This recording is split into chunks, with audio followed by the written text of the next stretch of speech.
nouvelles, nous ne les avons pas. Il attendait les résultats de la semaine qui vient de passer. Et je ne sais pas qui éventuellement l'aurait appelé pour avoir, parce que moi j'ai un peu zappé. Tu l'as eu?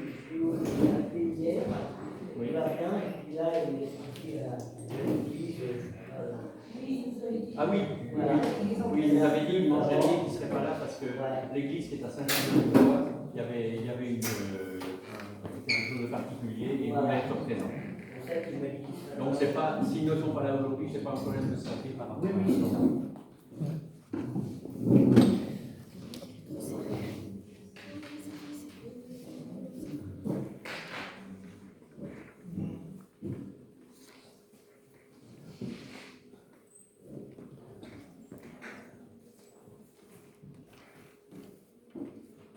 Vous connaissez mon grand amour pour la marche en montagne? Vous découvrez? Pas du tout. Quelquefois, on observe quelque chose de très particulier, c'est qu'il y a un grand rocher, il n'y a que du rocher, et dessus, il y a un arbre. Et on se demande vraiment, mais vraiment, comment cet arbre a poussé. Et bien sûr, cette image, on peut la comprendre, quelque part l'arbre c'est nous et Jésus est le rocher.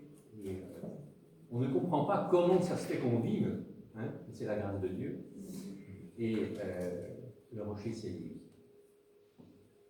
Et je trouve que ça nous renvoie au fait que si nous vivons spirituellement, c'est un miracle de Dieu. J'ai choisi un texte et je partageais avec Marc en arrivant autour d'un café qu'on apprécie beaucoup tous les dimanches matins, entre parenthèses. Et je disais à Marc, le passage que j'ai choisi, où Dieu a placé ça sur mon cœur, des fois on ne sait pas, hein, on ne peut pas toujours identifier, soyons simples. Mais le passage que je vais vous proposer ce matin est un passage que je trouve grandiose, vraiment grandiose. Et je disais à Marc, justement, en préparant ce message, j'avais l'impression que le moindre petit commentaire que j'imaginais faisait baisser le niveau de ce passage. Parce que c'est la parole de Dieu et la grandeur et la force de la parole de Dieu, et nos paroles nos pensées sont souvent bien imparfaites.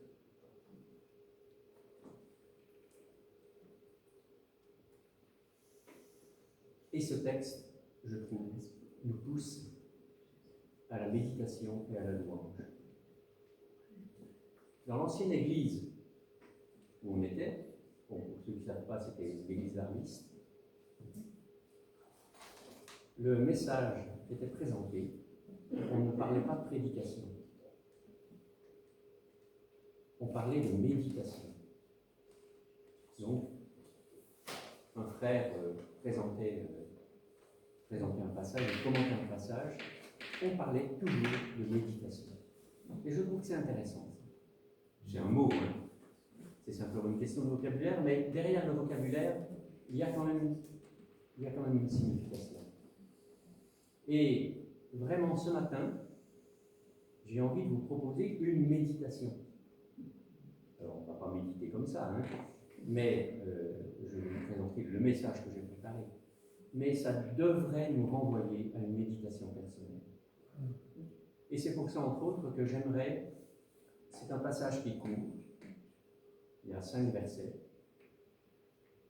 et je vais le lire lentement, et je le lirai 2 fois, pour que ça nous fasse entrer dans ce passage. Et tu ne l'afficheras pas tout de suite en tout cas. Hein? Colossiens 2, chapitres 6 à 10. Puisque vous avez reçu le Christ, Jésus le Seigneur, comportez-vous comme des gens unis à lui. Enracinez-vous en lui. Construisez toute votre vie sur lui. Et attachez-vous de plus en plus fermement à la foi conforme à ce qu'on a enseigné. Agissez ainsi en adressant à Dieu de nombreuses prières de reconnaissance. Veillez à ce que personne ne vous prenne au piège de la recherche d'une sagesse qui n'est que tromperie et illusion, qui se fonde sur des traditions toutes humaines, sur les principes élémentaires qui régissent la vie dans ce monde, mais non sur le Christ. Car c'est en lui, c'est dans son corps qu'habite toute la plénitude de ce qui est en Dieu. Et par votre union avec lui, vous êtes pleinement comblés, car il est le chef de toute autorité et de toute puissance.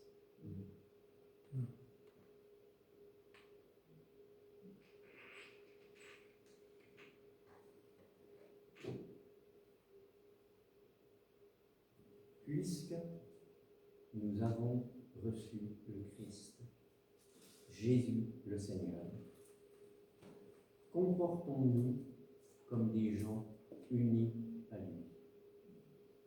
Enracinons-nous en lui. Construisons toute notre vie sur lui. Et attachons-nous de plus en plus fermement à la foi conforme à ce qu'on nous a enseigné. Agissons ainsi en adressant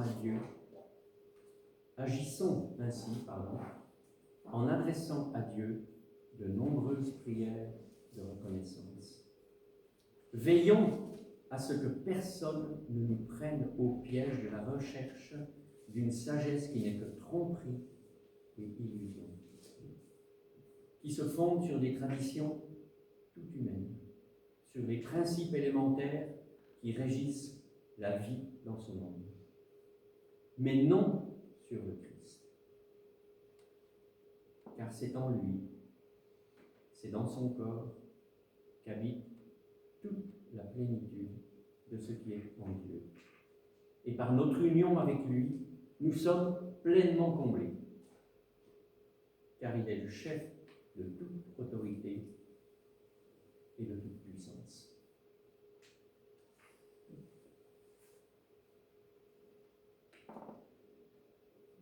Simplement quelques mots sur le contexte de la lettre aux Colossiens.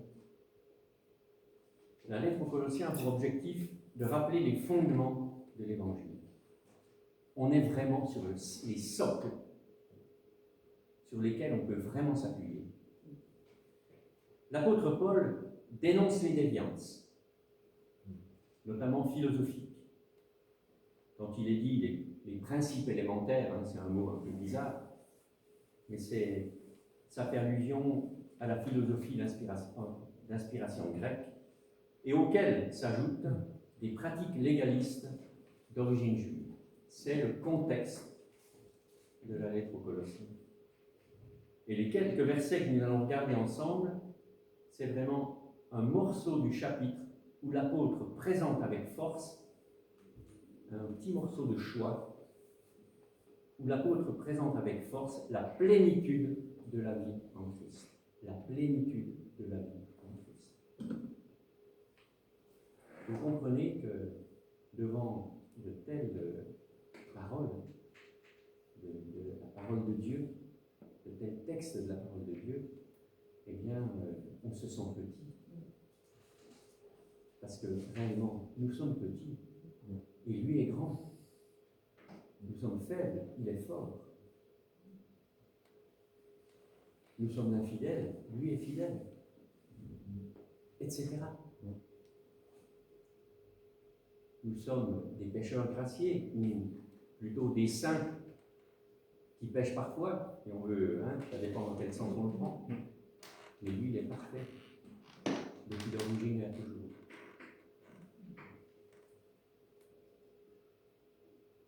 Les quelques versets que nous allons regarder ensemble, c'est un morceau de ce chapitre, voilà, où l'apôtre, je viens de le dire, présente la plénitude de la vie en Christ. Dans ce texte, il y a un effet de balancier, il y a la cause et il y a les effets. La racine et le fruit. Il y a l'origine et l'accomplissement. Il y a le ciel incarné en Jésus-Christ et la terre vivifiée, c'est-à-dire nous. Tous ceux qui sont croyants sont vivifiés par l'incarnation de Jésus-Christ. Le point d'orgue de l'incarnation, bien sûr, c'est la croix. Et nous sommes vivifiés par l'œuvre de la croix.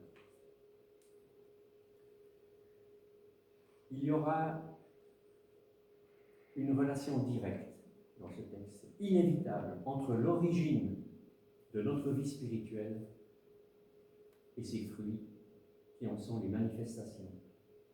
De manière imagée par d'autres passages bibliques, c'est l'eau et le fruit.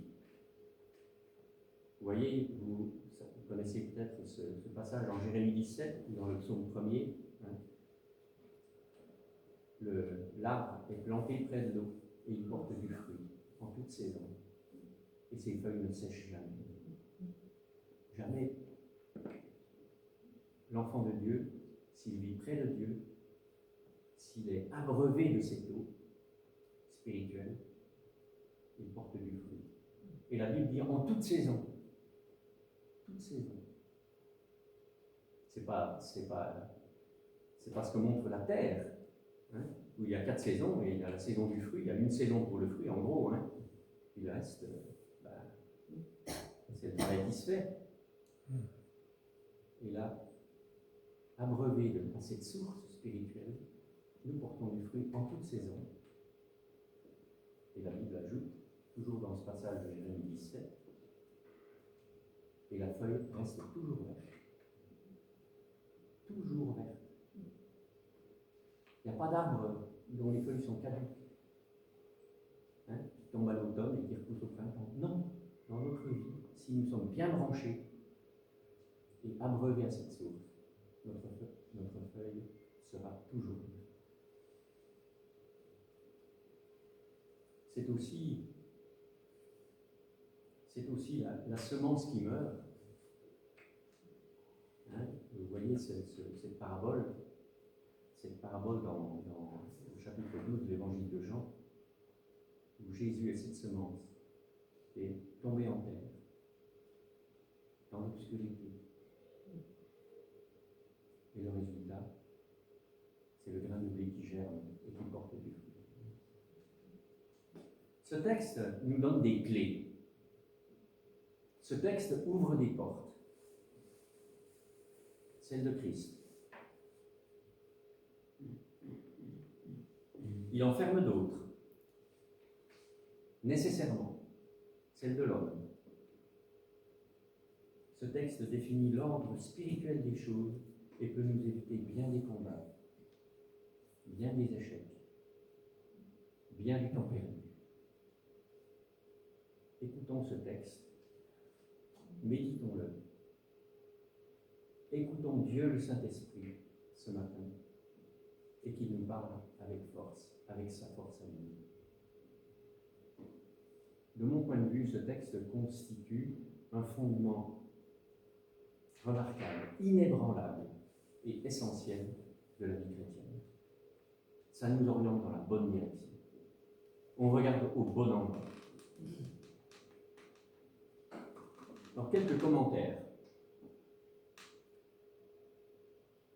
Le texte nous dit, puisque vous avez reçu le Christ, est-ce que, maintenant, tu peux l'afficher s'il te plaît, dans Colossiens 2, versets 6 à 10, dans la version Le Semeur. Merci, Yannick.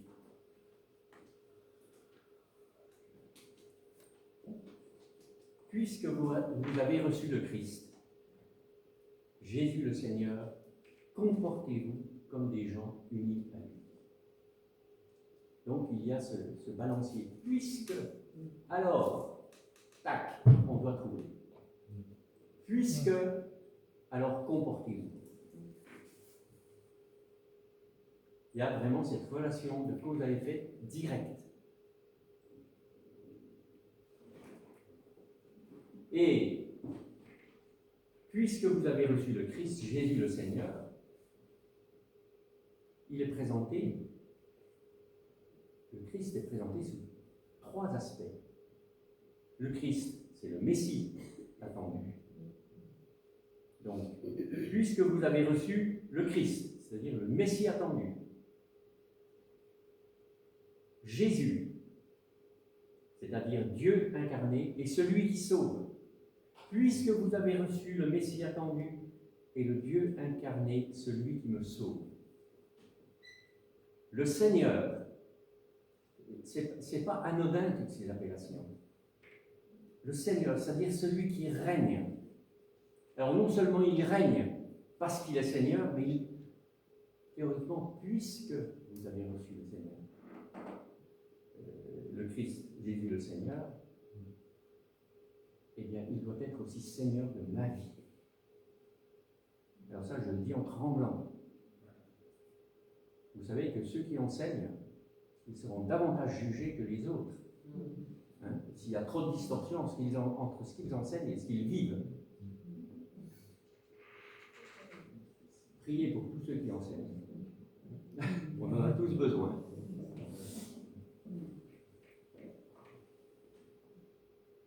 Donc, puisque nous avons reçu le Messie attendu, le Dieu incarné qui me sauve, celui qui règne sur moi et sur ma vie et sur toutes choses, alors, recevoir Christ, c'est une image de la Bible, mais c'est l'accueillir, tout simplement, c'est le reconnaître. Pour ce qu'il est, Fils du Dieu incarné, pour ce qu'il a dit, sa parole, il est la parole. Jean, le chapitre 1, au commencement était la parole, et la parole était Dieu. Pour ce qu'il a dit, la parole, les Écritures.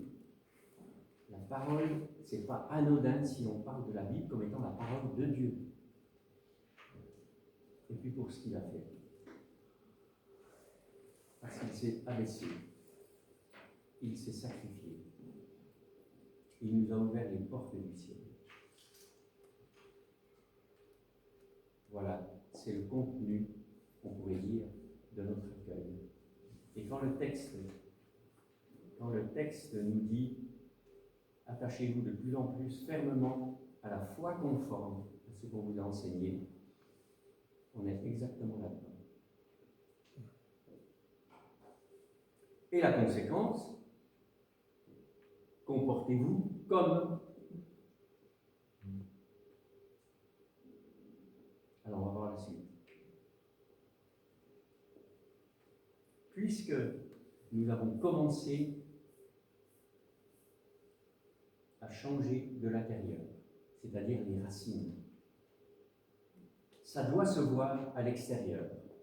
Ce sont les fruits. Ce commandement est non seulement pour le début de la vie chrétienne, mais pour toute la vie. On pense que dès qu'on s'est tourné vers Jésus, alors tout est réglé. Oui, l'essentiel est réglé, le salut. Mais après, il y a le salut en pratique.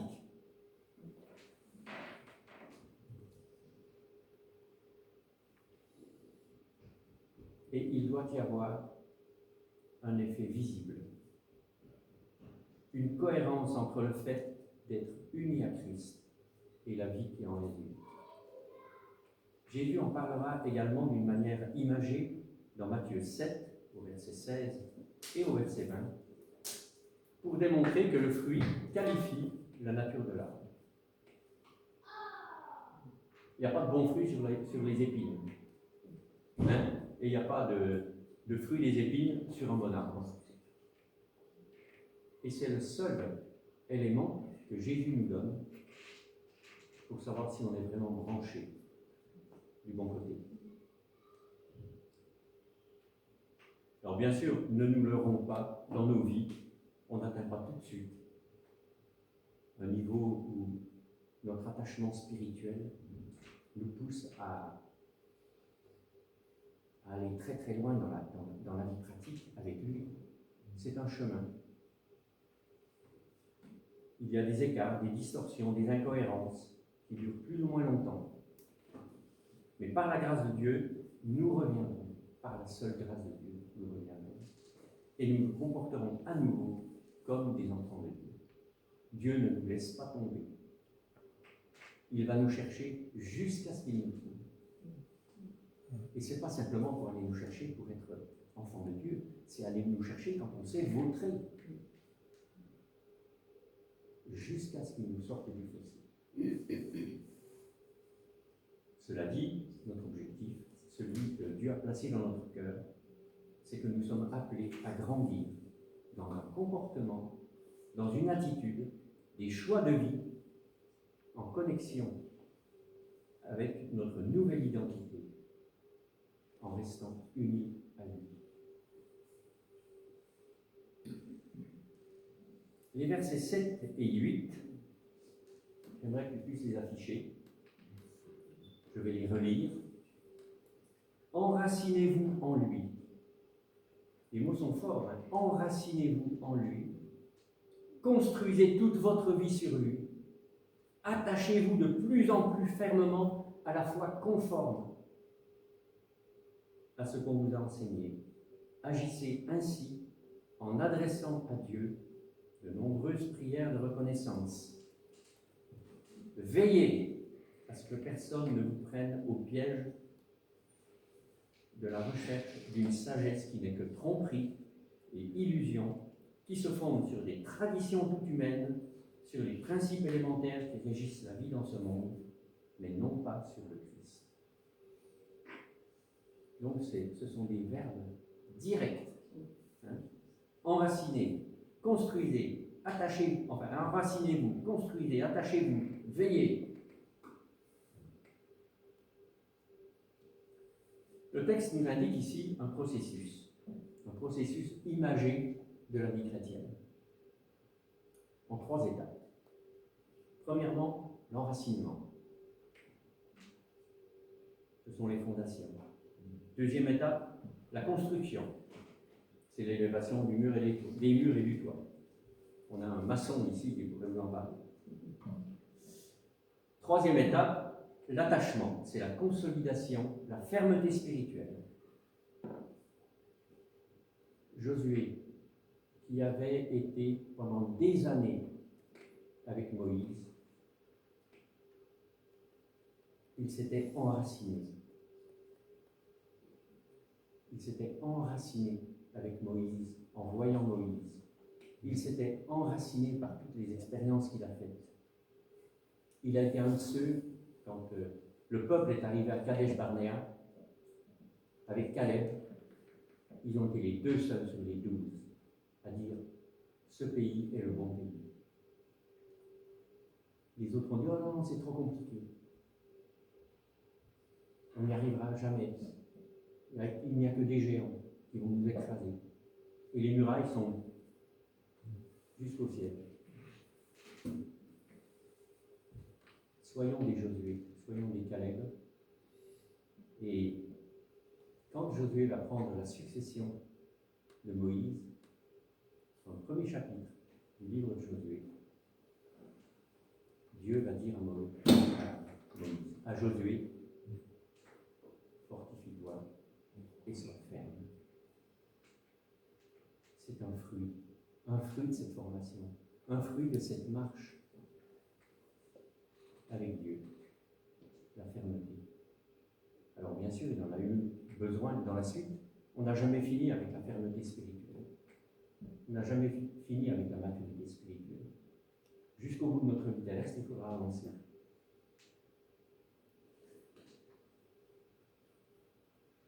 Sans oublier les nombreuses prières de reconnaissance pour ce que Dieu nous accorde, parce que ne nous faisons pas d'illusions non plus. Le plus petit pas spirituel que nous faisons est le résultat de la grâce de Dieu. Bien sûr, il y a des postures de décision à prendre, mais la vie spirituelle nous est communiquée par le Saint-Esprit, par Dieu. Nous ne pouvons pas avancer. Watchman Nee disait dans un de ses livres, on ne peut pas avancer d'un millimètre. Je crois que c'est Watchman Nee. De toute façon, on ne peut pas avancer d'un millimètre dans la vie spirituelle, dans la vie chrétienne, si ce n'est pas lui qui fait le travail. Ça ne nous dispense pas de faire les bons choix.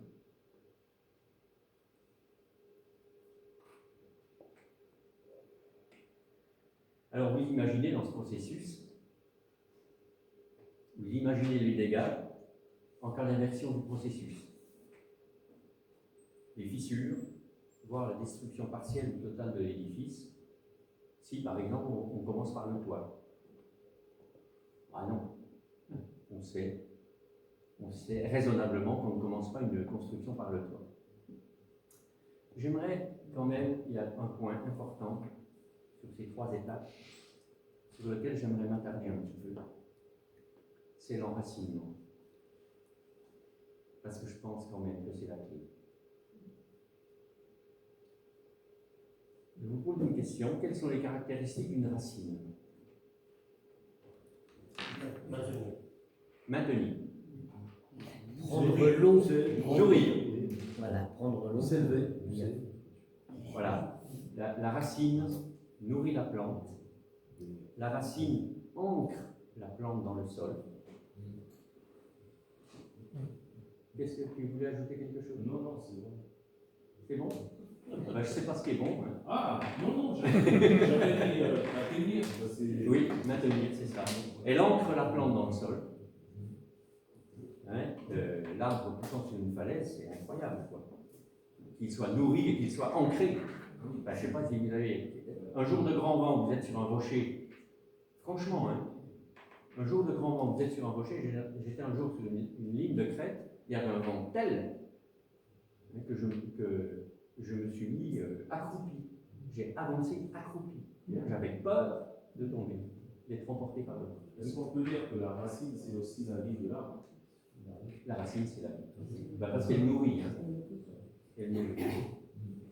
Il y a une dernière caractéristique de la racine. Elle retient la terre.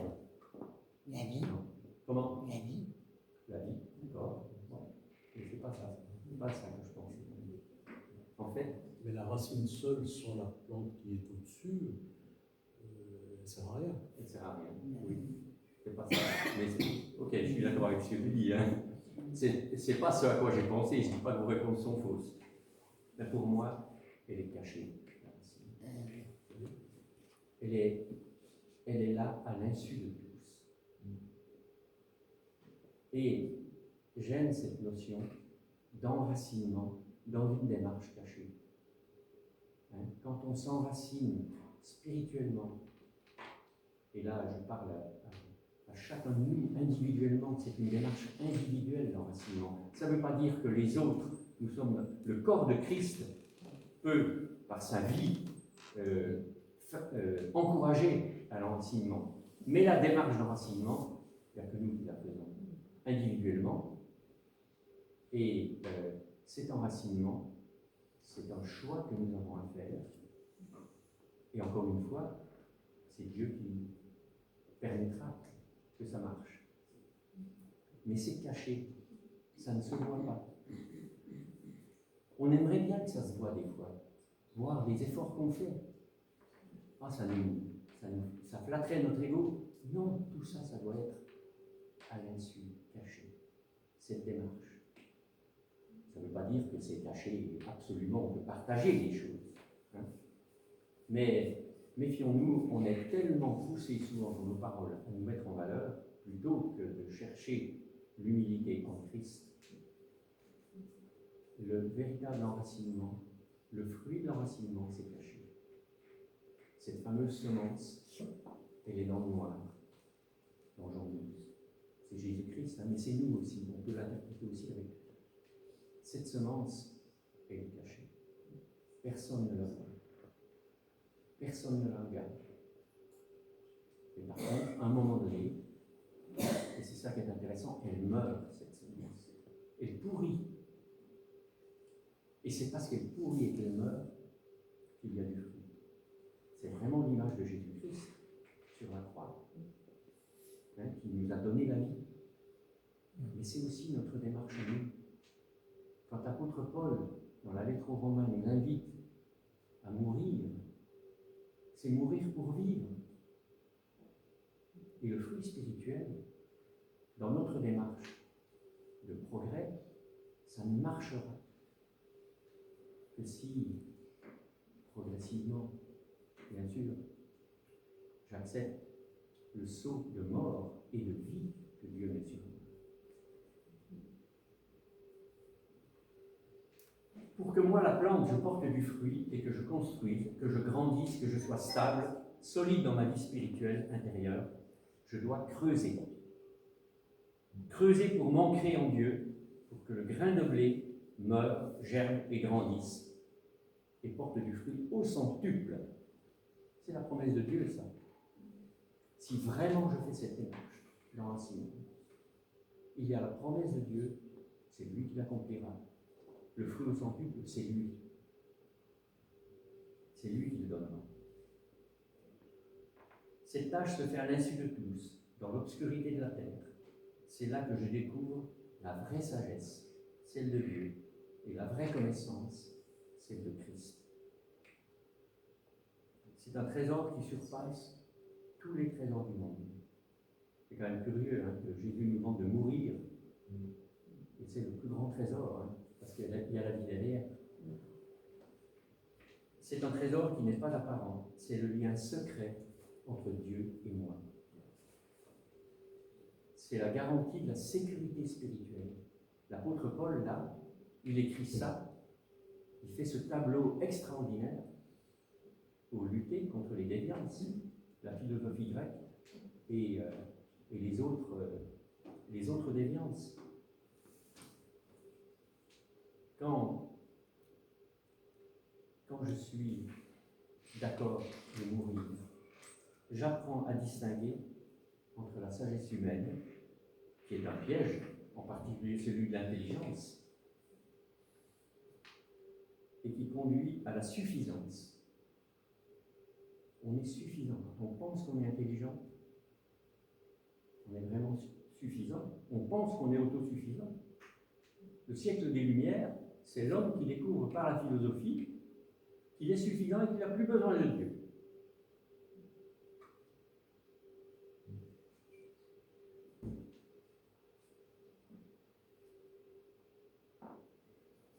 On voit dans le premier chapitre de la lettre aux Corinthiens, la première lettre aux Corinthiens, la description de la sagesse de Dieu et de la sagesse humaine.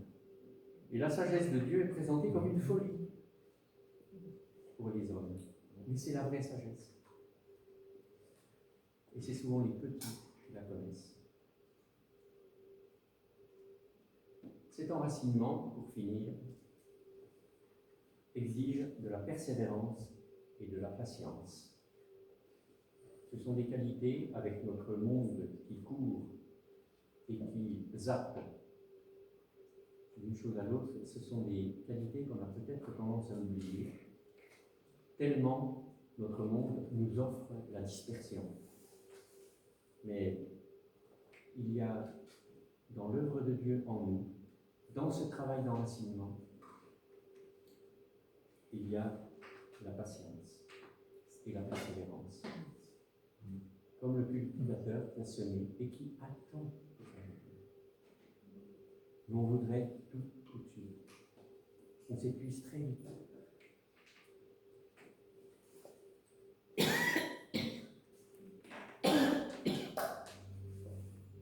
Trois passages qui nous parlent indirectement de l'enracinement, pour illustrer l'enracinement dans sa dimension cachée.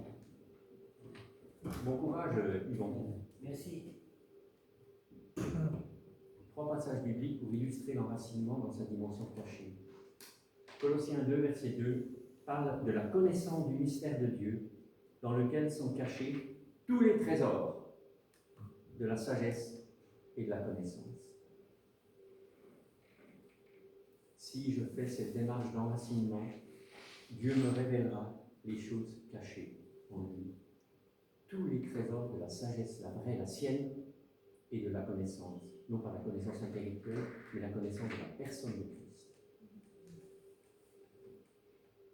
Colossiens 3, verset 3, « Car vous êtes morts, et votre vie est cachée avec le Christ en Dieu. » Elle est cachée avec le Christ en Dieu. Et nous sommes spirituellement morts, et nous vivons avec lui.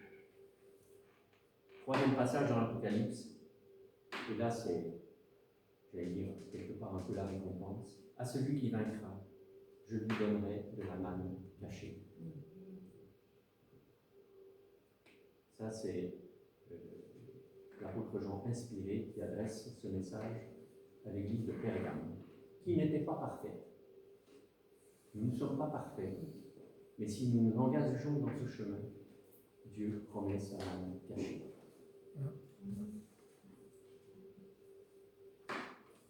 Vous l'avez compris, l'enracinement est essentiel. Il détermine tout en ce qui concerne la construction de notre vie spirituelle, de notre vie tout court. Il est le garant de notre véritable attachement à une personne, Jésus-Christ, à un ensemble, le corps de Christ, et un ensemble plus vaste, mon prochain. Il nous évite les chemins illusoires de la sagesse humaine et de la tradition, des dangers de l'universalisme, de plus en plus présent et de plus en plus séducteur dans notre société. L'enracinement nous préserve également de l'instabilité spirituelle, de l'hypocrisie, du formalisme, du légalisme, etc. Cette démarche d'enracinement, je nous invite, je me mets avec vous, à la commencer ou à la poursuivre et à tenir bon jusqu'au bout. Soignez la racine, enracinons-nous. L'enracinement est exigeant, il exige un engagement total. C'est le seul chemin pour porter du fruit à chaque saison de Dieu, à chaque saison de notre vie.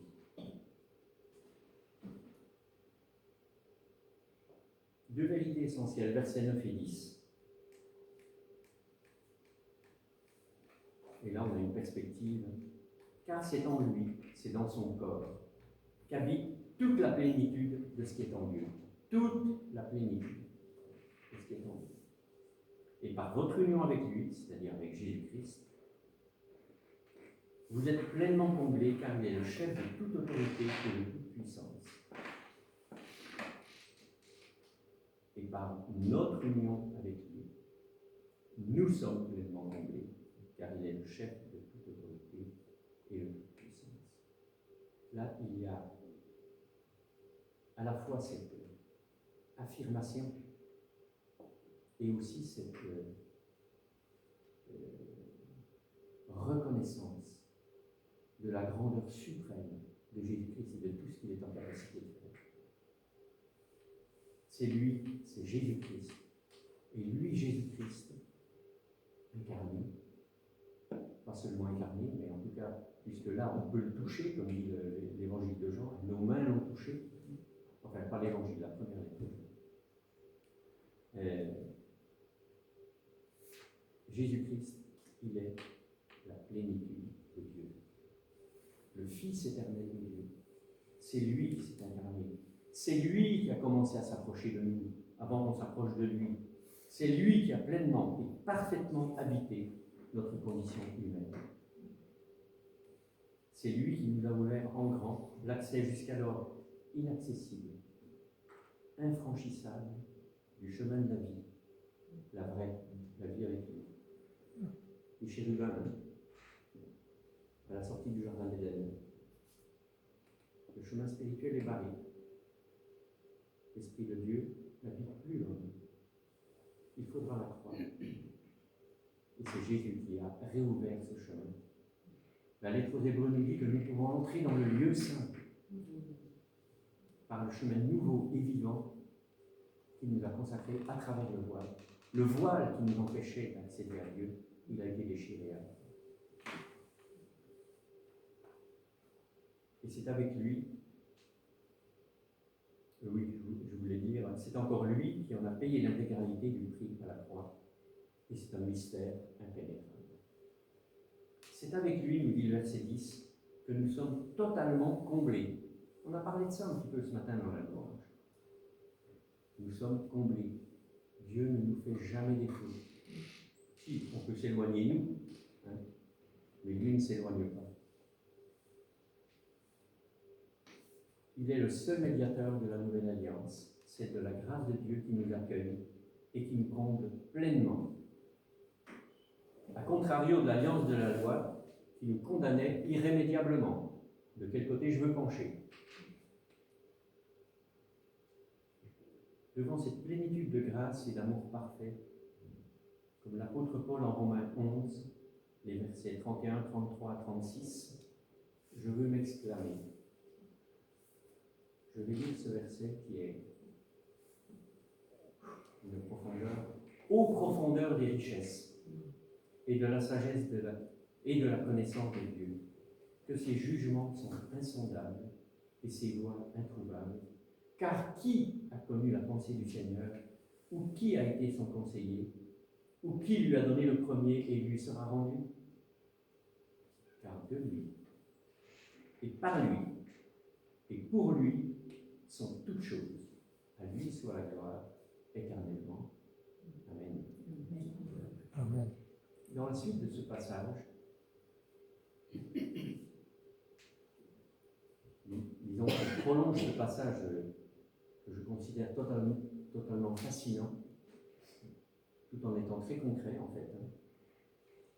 Eh bien, dans les versets qui suivent, l'apôtre Paul va aborder la question de la circoncision, mais la circoncision spirituelle, c'est-à-dire le signe spirituel de notre appartenance à la nouvelle alliance, celle de la grâce. Il va parler du baptême, le signe de notre mort cachée, la mort, de notre mort à notre condition naturelle et de notre résurrection à la vie spirituelle. Et ce passage, et il aborde aussi le thème de la résurrection présente et éternelle en Christ, par la seule grâce et la seule puissance de Dieu.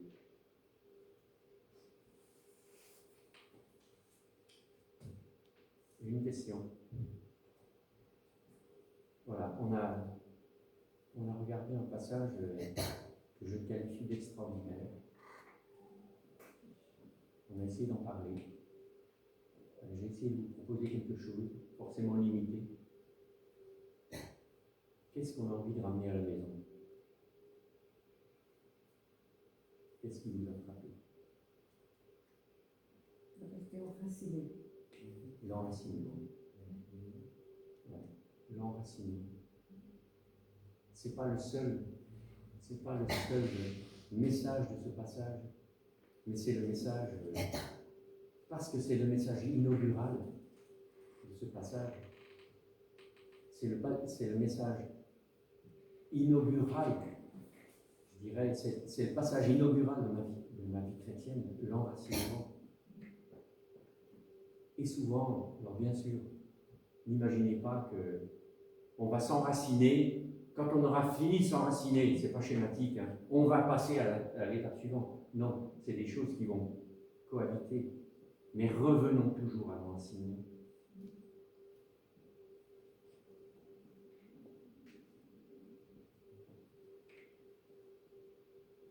Et moi j'avais envie de dire aussi, enfin peut-être, ok, l'enracinement, peut-être autre chose. Comment? C'est au 7, Le 7 et le serment. le serment, on a le serment, donc la racine, on est attaché On est attaché au 7. au 7, et le 8, c'est le serment. Donc ce passage est dans le chapitre 15 de l'Évangile de Jean, et si vous voulez, c'est un chapitre merveilleux. Jésus dit, séparés de moi, vous ne pouvez rien faire. Nous ne pouvons rien faire. Rien. Mais on ne le croit pas. Hein. Moi, le premier, je ne le crois pas. Mais je le crois. Fondamentalement, je le crois. Mais dans la pratique, je ne le crois pas. Je dénonce sans arrêt cette réalité. Séparé de Jésus, je ne peux rien faire. Rien faire. Entendons bien, dans le domaine spirituel. Aucun progrès. Il faut être attaché au ciel. Et Jésus dit, demeurez en moi. Donc c'est mon choix. Et je demeurerai en vous. Ça veut dire que j'ai un choix à faire qui précède. Il y a la grâce de Dieu aussi. Hein? Mais ça ne me dispense pas de ma responsabilité. Demeurez en moi et je demeurerai en vous, dit Jésus.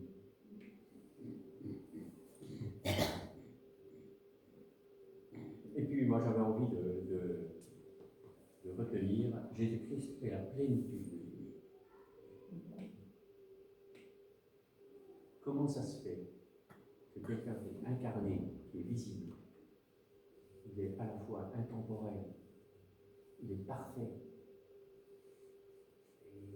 et il est dans la limite de la condition humaine, sauf le péché évidemment. Comment comprendre ça? C'est la sagesse de Dieu, c'est le mystère de Dieu.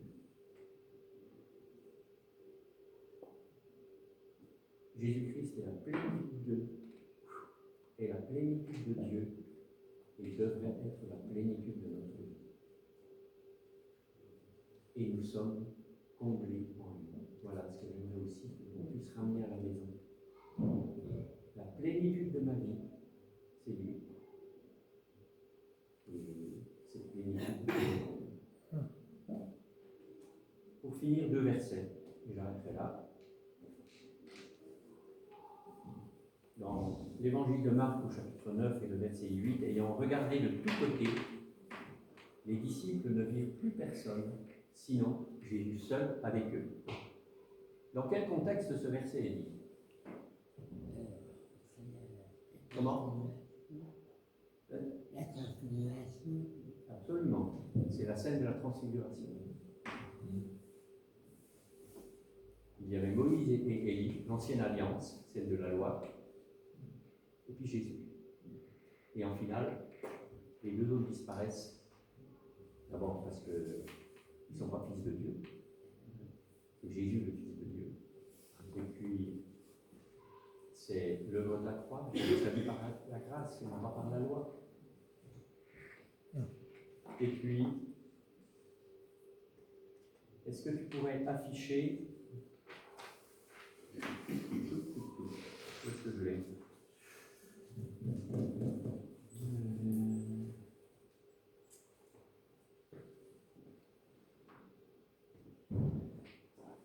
Oui, dans Romains 11, le verset 36.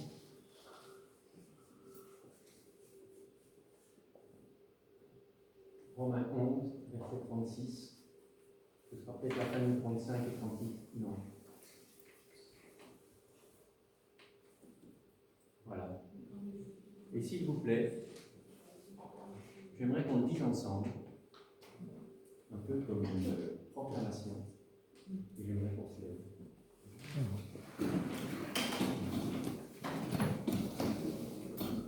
Et on dit tout ensemble, surtout avec le cœur. En effet, tout vient de lui, tout subsiste par lui et pour lui. À lui soit la gloire à jamais. Amen.